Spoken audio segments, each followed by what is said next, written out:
yours is a video installation called Faux. And Faux is a video single channel piece that will be behind me where I'm receiving lessons from an acting coach on how to speak in a Kenyan, Canadian and Indian accent. I was born in Kenya to an Indian family and my family emigrated to Canada in the early 90s. And so I sort of questioned this idea of home and identity, and through these perspectives I'm sort of like, I've always been being asked to consider what is my real self, my authentic self, but I'm all of these people, I'm from all of these places and embody this. She is giving me these ways to be, but it's not necessarily an authentic way, because how does one identify through accent? Accent can be different through geography within one's own country.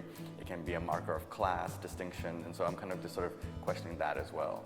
What I'm actually being taught, it's from a book called Faux, written by Coetzee, who's a South African writer.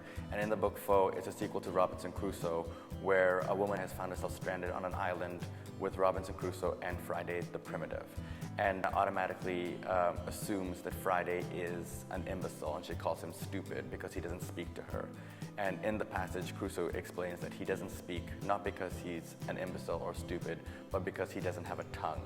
So I'm using that metaphor of not having a tongue to sort of question that idea of me trying to be more authentic to myself, trying to fumble through the speech to sound like these voices that I'm so-called seemingly from. And in that process, I'm also kind of reflecting on the idea of like cutting one's tongue out. Like, who's they? Who cut out his tongue? What does it mean to cut one's tongue out? For me not to have my quote-unquote mother tongues. And then again, the cutting of a tongue is a violent act that can be seen as a metaphor for the history of violence through colonization.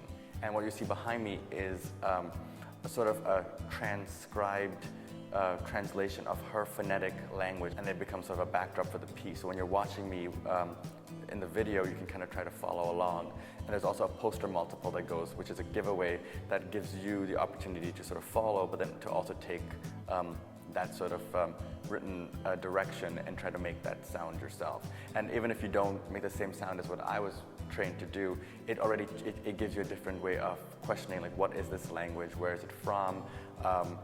Where is it spoken? Who speaks it? It kind of creates question, and it also, if you try to read it, it automatically changes the way that you speak.